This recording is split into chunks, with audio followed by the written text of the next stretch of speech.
CTET का result बस अब आने ही वाला है। कुछ दिनों में आपको सीटेट का रिजल्ट मिल जाएगा। आंसर्स जो आंसर्स की थी वो आपको मिल चुकी है। आपको ये मालूम हो ही चुका है कि उसमें कितने मार्क्स आपके रहे होंगे, तो ये भी आपको अंदाज़ा हो ही गया होगा कि अब सीटेट में आपका सिलेक्शन होना है या नहीं होना है। इस बीच में अब यूपी टेट के एग्ज़ाम भी डिक्लेयर हो चुके हैं, यानी उनका नोटिफिकेशन आ चुका है। अब जल्दी वो भी फॉर्म्स भरे जाएंगे। मगर एक कन्फ्यूज़न यहाँ यूपी टेट के एग्ज़ाम में अक्सर ये क्वेश्चन सामने आ रहा है, बच्चे पूछ रहे हैं कि इसमें जो पेपर 1 और पेपर 2 है उसमें कौन कौन अप्लाई कर सकता है, उसकी एलिजिबिलिटी क्या क्या है। तो यहाँ थोड़ा सा कन्फ्यूजन है, उसको थोड़ा दूर करने की आज कोशिश करते हैं हम। देखिए, बात यह है कि जो पेपर 1 है वो प्राइमरी के लिए होता है और 1 से 5 तक की क्लासेस के लिए होता है। इसके लिए जो अगर आप बात करें कि इसमें कम से कम क्वालिफिकेशन क्या होनी चाहिए, तो इसकी क्वालिफिकेशन 10+2 है और उसके साथ साथ 2 साल का डिप्लोमा, यानी कि 2 साल में अगर आपने डीएलएड किया है या बीटीसी आप हैं तो इसके लिए 1 to 5 यानी पेपर 1 के लिए आप एलिजिबल हैं। इसके अलावा अगर आपने फाइनल ईयर में भी हैं इसके डीएलएड के या बीटीसी के, तो आप इसे अप्लाई कर सकते हैं। इसके अलावा यदि आपने अगर आपको 10+2 50% मार्क्स के साथ आपने किया हुआ है और उसके अलावा 4 साल का बीएलएड भी आपने किया हुआ है, तो भी आप पेपर 1 के लिए अप्लाई कर सकते हैं। पेपर 1 मैं फिर से दोहरा दूं 1 से 5 की भी क्लास तक के लिए है। तो अब ये मेरे ख्याल से बिल्कुल क्लियर हो गया होगा कि अगर आपको पेपर 1 के लिए अप्लाई करना है तो उस पेपर 1 के लिए आपको 2-3 चीज़ें होनी चाहिए आपके पास। जैसे कि आपके पास जो है प्राइमरी लेवल का ये पेपर होगा 1 to 5 के लिए, और इसमें 10+2 के साथ साथ आपको डीएलएड होना चाहिए या बीटीसी होना चाहिए, पहली बात। दूसरी बात ये है कि यदि आपने फाइनल ईयर में शामिल हो रहे हैं, अपियर हो रहे हैं, तो भी आप इसके लिए अप्लाई कर सकते हैं। इसके अलावा तीसरी बात यह है कि अगर आपने 50% में 10+2 किया है, उसके अलावा आपके पास 4 साल का जो है बीएलएड बैचलर डिग्री है एजुकेशन में, तो भी आप इसके लिए अप्लाई कर सकते हैं। और ये अप्लाई करने के लिए आपको 4 साल का बीएलएड होना ज़रूरी है। ये हो जाता है पेपर 1। अब इसके बाद हम बात करते हैं पेपर 2 की। तो पेपर 2 जहाँ तक सवाल है वो जूनियर लेवल का है, यानी क्लास 6 से लेकर क्लास 8 के लिए होता है। अब आप ये भी यहाँ पे सवाल खड़ा होता है कि जो पेपर 2 है उसके लिए कौन कौन लोग अप्लाई कर सकते हैं। तो पेपर 2 के लिए आपका ग्रेजुएट होना बहुत ज़रूरी है। आप जैसे मैंने कहा कि पेपर 1 के लिए तो आपका 10+2 ज़रूरी है, लेकिन पेपर 2 के लिए आपको ग्रेजुएट होना ज़रूरी है और ग्रेजुएट होने के साथ साथ आपका बीएड भी पास होना ज़रूरी है। अगर बीएड में फाइनल ईयर में आप अपियर हो रहे हैं तो भी आप इस फॉर्म को अप्लाई कर सकते हैं। यूपी टेट की हम बात कर रहे हैं।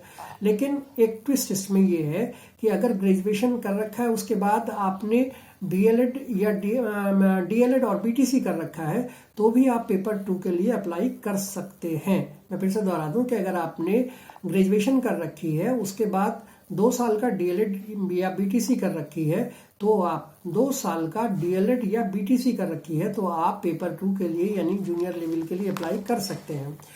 या इसके अलावा 10+2 में 4 साल का बीएलएड आपने किया हुआ है, तो भी आप पेपर 2 के लिए अप्लाई कर सकते हैं।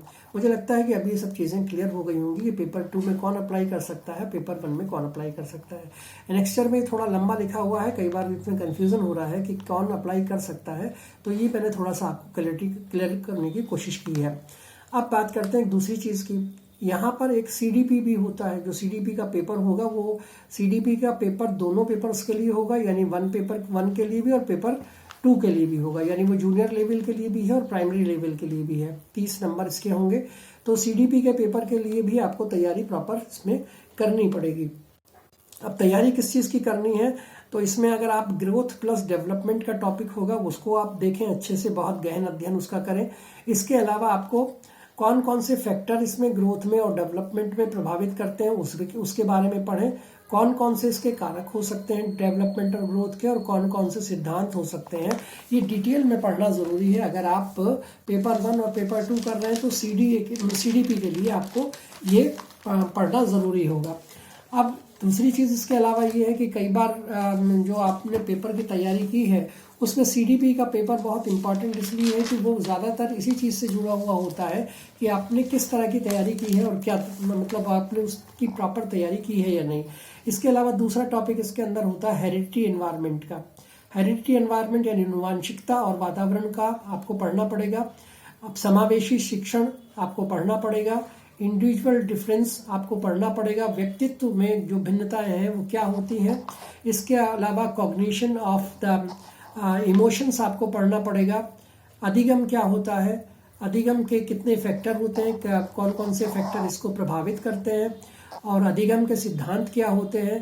5-6 थ्योरीज हैं अधिगम के ऊपर, वो सारी थ्योरीज आपको पढ़नी पड़ेंगी। अधिगम का वक्र क्या होता है और अधिगम का पठार क्या होता है, ये सारी चीज़ें आपको पढ़नी पड़ेंगी। और इसके अलावा इसमें जो अधिगम के अंदर पॉजिटिव, नेगेटिव, जीरो जो टॉपिक्स हैं वो आपको इसमें पढ़ने पड़ेंगे।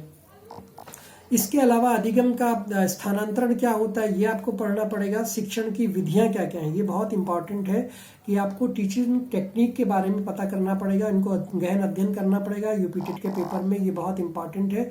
बहुत सारे मेथड हैं, अगर आप मेथड्स की बात करें टीचिंग टेक्निक की, तो उन सारे ही जितने भी टीचिंग टेक्निक मेथड हैं उनको आपको पढ़ना पड़ेगा।